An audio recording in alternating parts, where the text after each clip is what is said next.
하나님 말씀 함께 보도록 하겠습니다. 함께 자리에서 일어서셔서 말씀 함께 봉독하도록 하겠습니다. 제가 봉독합니다. 출애굽기 20장 3절로 6절, 마태복음 4장 10절 말씀을 봉독하겠습니다. 너는 나 외에는 다른 신들을 내게 두지 말라. 너를 위하여 새긴 우상을 만들지 말고 또 위로 하늘에 있는 것이나 아래로 땅에 있는 것이나 땅 아래 물속에 있는 것에 어떤 형상도 만들지 말며 그것들에게 절하지 말며 그것들을 섬기지 말라. 나 내 하나님 여호와는 질투하는 하나님인즉 나를 미워하는 자의 죄를 갚되 아버지로부터 아들에게로 3, 4대까지 이르게 하거니와 나를 사랑하고 내 계명을 지키는 자에게는 1000대까지 은혜를 베푸느니라. 이에 예수께서 말씀하시되 사탄아 물러가라. 기록되었으되 주 너의 하나님께 경배하고 다만 그를 섬기라 하였느니라. 아멘. 자리에 앉으시겠습니다. 예. 오늘 함께 나눌 하나님 말씀은 이제 10계명 중에 1계명과 2계명을 이 시간 함께 살펴보려고 합니다.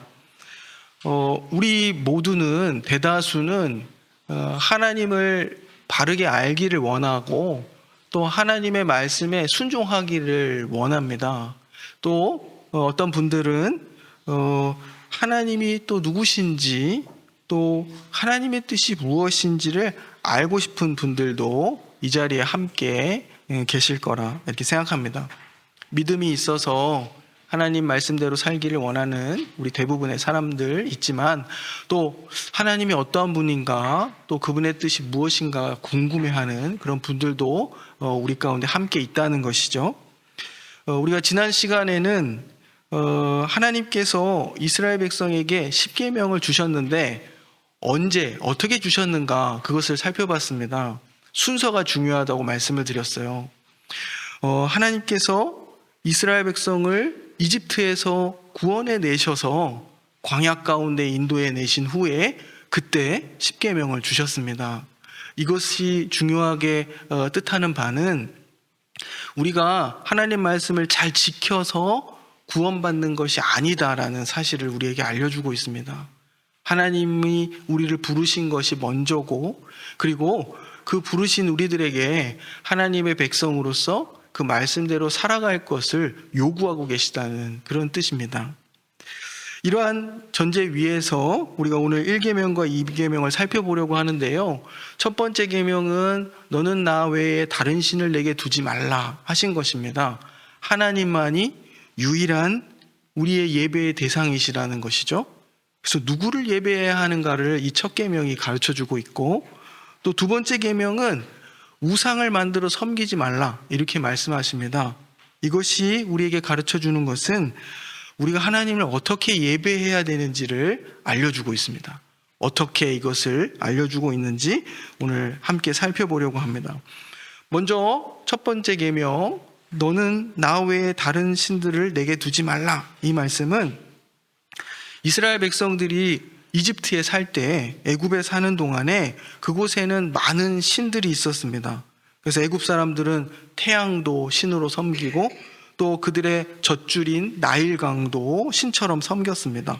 또 여러 동물들을 형상으로 만들어서 신으로 섬겼고 애굽 왕 바로 역시 신과 같은 존재로 여겨졌습니다.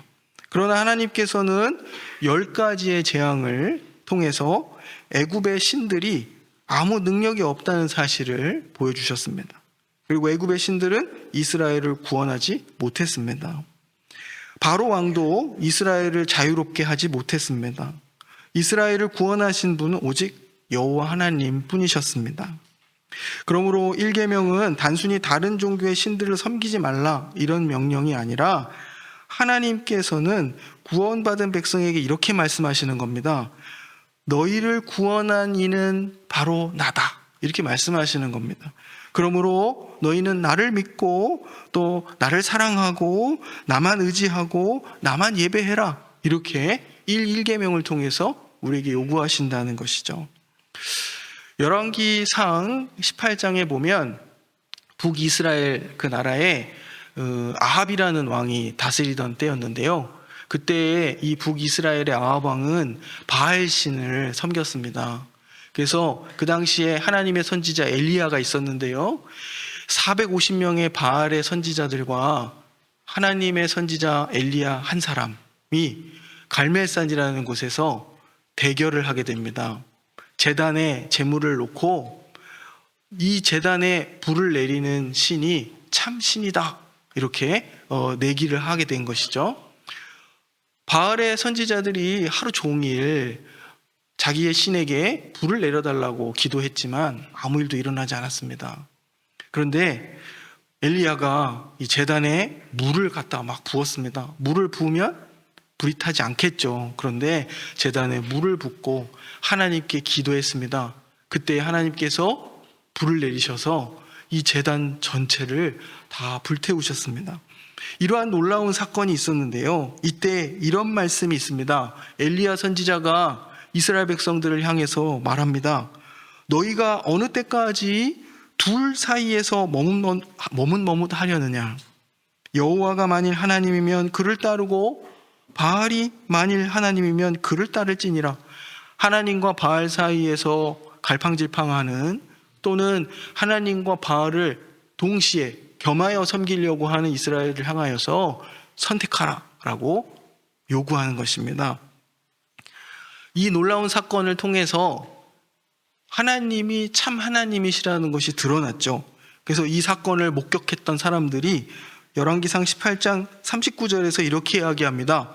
여호와 그는 하나님이시로다.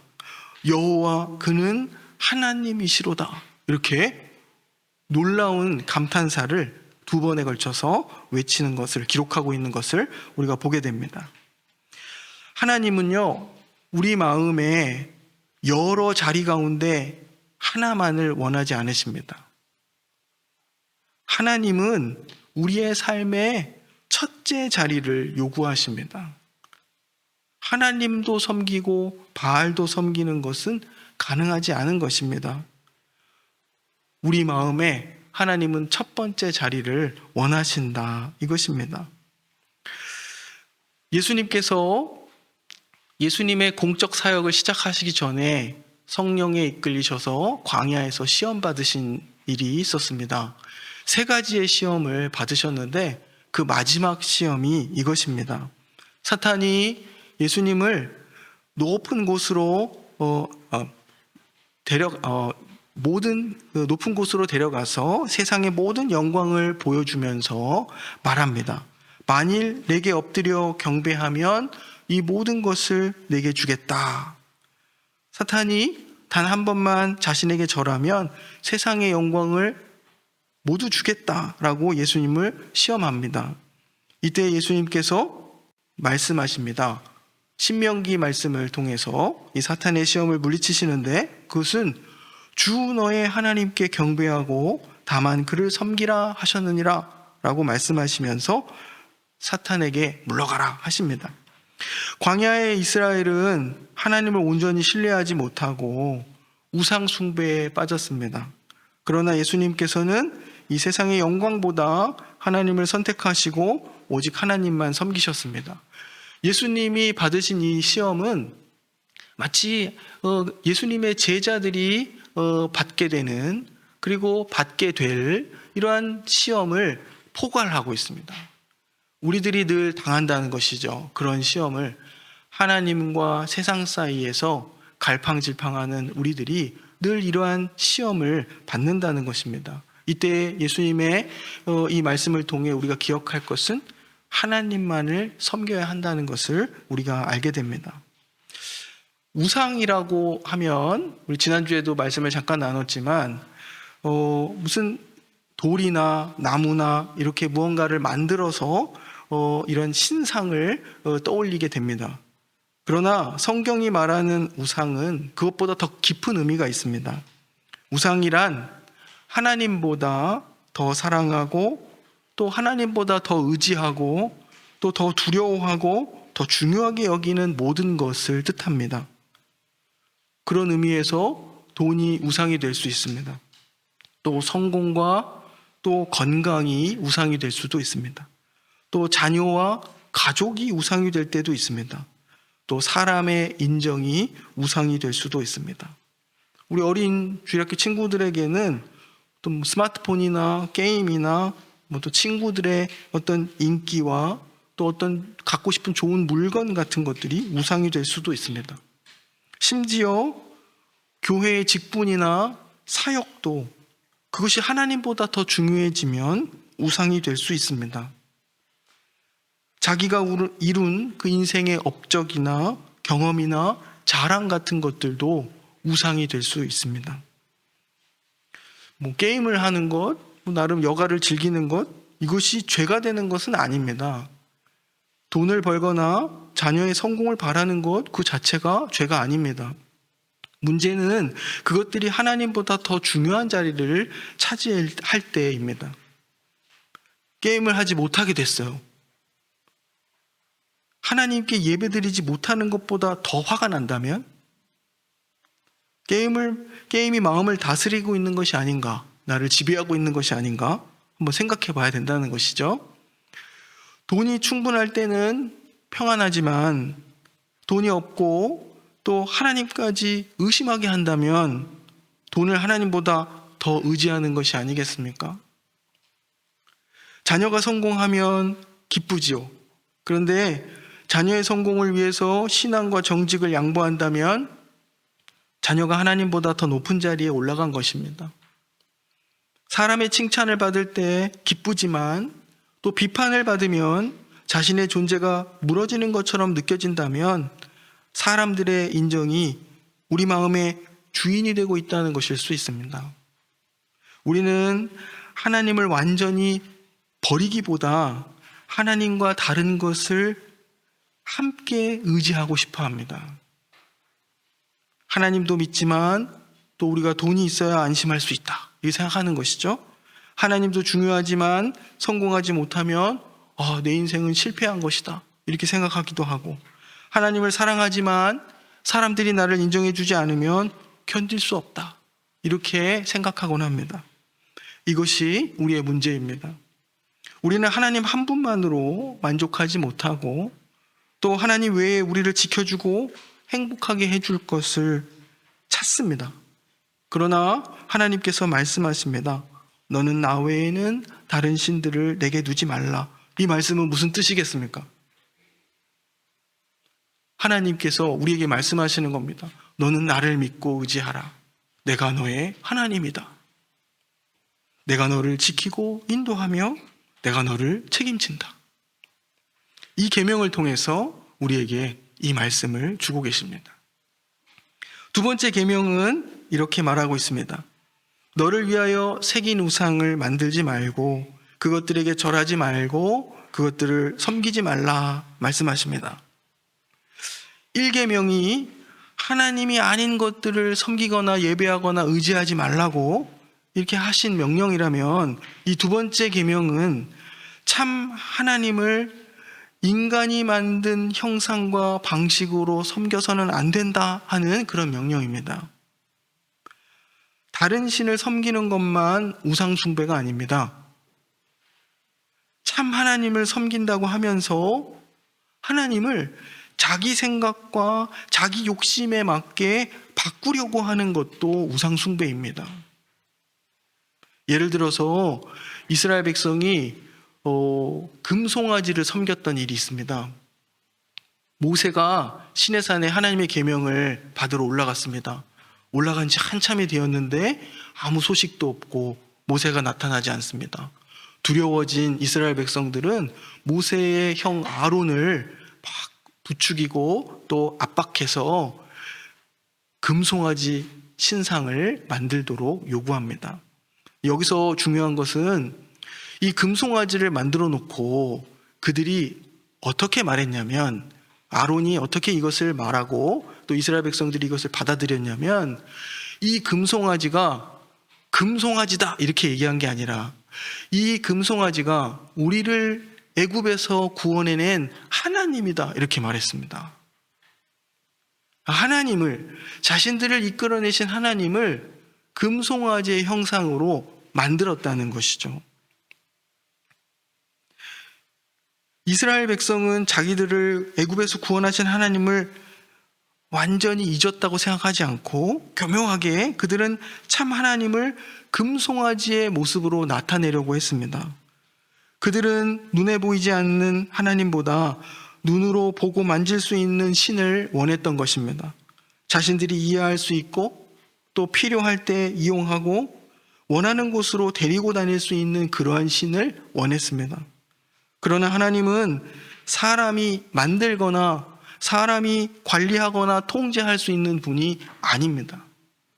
우리가 하나님을 만든 것이 아니라 하나님께서 우리를 만드셨습니다.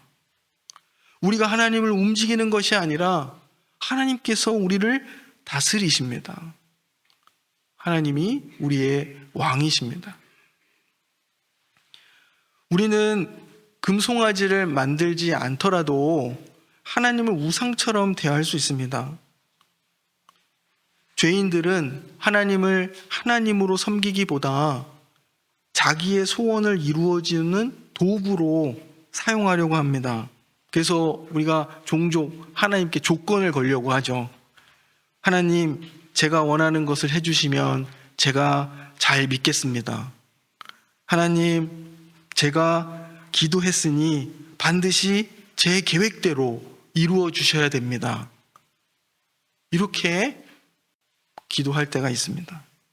하나님, 제가 하나님을 믿는데 왜 제 인생에 이런 어려움들이 있는 것입니까? 라고 질문하기도 합니다. 물론 우리는 하나님께 필요한 것을 기도할 수 있습니다. 아플 때 하나님 고쳐주십시오. 기도합니다. 어려움 가운데 하나님 도와주십시오. 기도합니다. 간구해야 합니다. 하나님은 자녀들의 기도를 들으시는 아버지이십니다. 그러나 문제는 하나님 자신보다 하나님보다 그 하나님이 주실 선물만 사랑하는 것, 그것이 문제입니다. 어린아이가 부모님을 사랑하는 것이 아니라 부모님이 사주는 선물만 좋아한다면 부모님의 마음은 참 슬플 것입니다. 아이가 아버지를 만날 때마다 이것 사주세요, 저것 사주세요 라고만 말한다면 그것은 아버지를 사랑하는 관계라고 하기 어렵습니다. 우리도 하나님을 이러한 방식으로 대할 수 있다는 것이죠. 하나님과 함께하기 위해 예배하는 것이 아니라 문제를 해결하기 위해서 예배드립니다. 하나님을 사랑해서 기도하는 것이 아니라 내가 원하는 것을 얻기 위해서 기도합니다. 그리고 하나님께서 내 뜻대로 응답하시지 않으면 실망하고 화를 내기도 합니다. 그때 우리는 하나님을 우리의 주인으로 모신 것이 아니라 하나님을 우리의 종처럼 부리려고 한 것입니다. 우상은 우리가 만들고 통제하는 그런 신을 가리킵니다. 그러나 참 하나님은 우리의 생각보다 크시고 우리의 뜻보다 지혜로우시며 우리의 욕망에 따라 움직이지 않으십니다. 우리가 하나님을 바꾸는 것이 아니라 하나님께서 우리를 바꾸십니다. 우리가 예배를 드릴 때 이러한 하나님께 예배드리는 것입니다. 우리가 주일에 와서 찬송하고 기도하고 설교를 듣는 것, 그냥 그것이 예배다 이렇게 생각해서는 안 됩니다. 예배의 근본적인 성격은 하나님을 하나님으로 인정하는 것입니다. 하나님은 창조주시고 나는 피조물이다. 하나님은 주인이시고 나는 하나님의 종입니다. 하나님께서 말씀하시고 나는 듣습니다. 하나님의 뜻은 내 생각보다 선하고 옳습니다. 이러한 고백이 바로 예배입니다.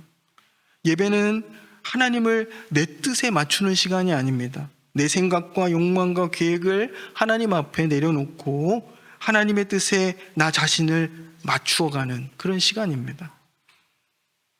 예수님께서 모범을 보여주셨죠. 십자가를 앞두시고 겟세마네 동산에서 기도하셨습니다. 그때에 기도하시기를 나의 원대로 마시고 아버지의 원대로 하옵소서 기도하십니다. 예수님께서 고통을 좋아하셨기 때문에 이렇게 기도하신 것이 아닙니다.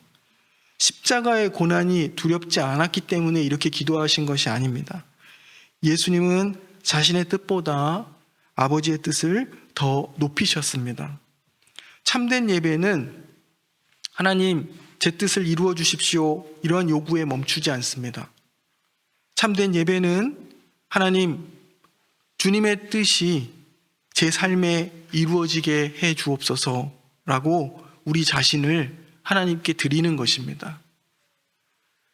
제2계명은 우리가 하나님을 아무 방식으로나 예배해서는 안 된다는 것, 이것을 또한 우리에게 가르쳐주고 있습니다. 우리가 예배를 드릴 때 진심, 우리의 깨끗한 마음, 우리의 정직한 마음이 중요해 라고 생각할 때가 있습니다. 그런데 성경이 우리에게 가르치는 참된 예배는 우리의 진심과 열심으로 모든 예배가 바르게 되는 것이 아니라고 이야기합니다. 이스라엘 백성은 금송아지 앞에서도 예배드리고 노래하고 춤을 추었습니다. 그들에게 엄청난 종교적 열심이 있었습니다.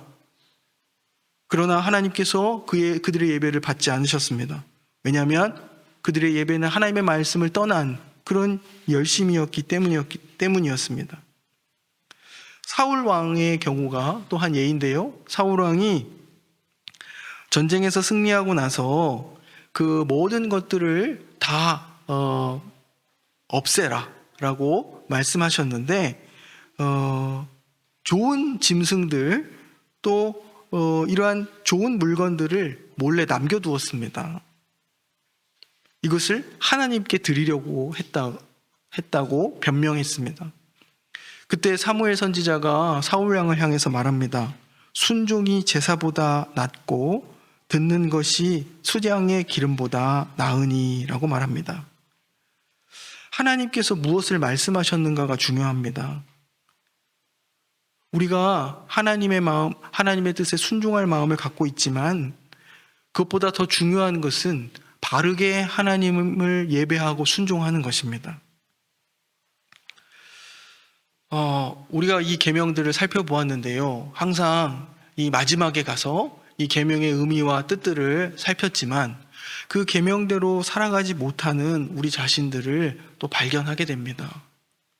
우리는 늘 하나님보다 우리 자신을 더 사랑하고 또 우리 방식으로 하나님을 예배하기를 원하고 하나님이 내가 원하는 하나님이 되어주셨으면 하는 바람을 갖고 살아갈 때가 있습니다. 우리는 그만큼 너무나도 지독히 이기적이고 우리 중심적인 그런 존재임을 보게 됩니다.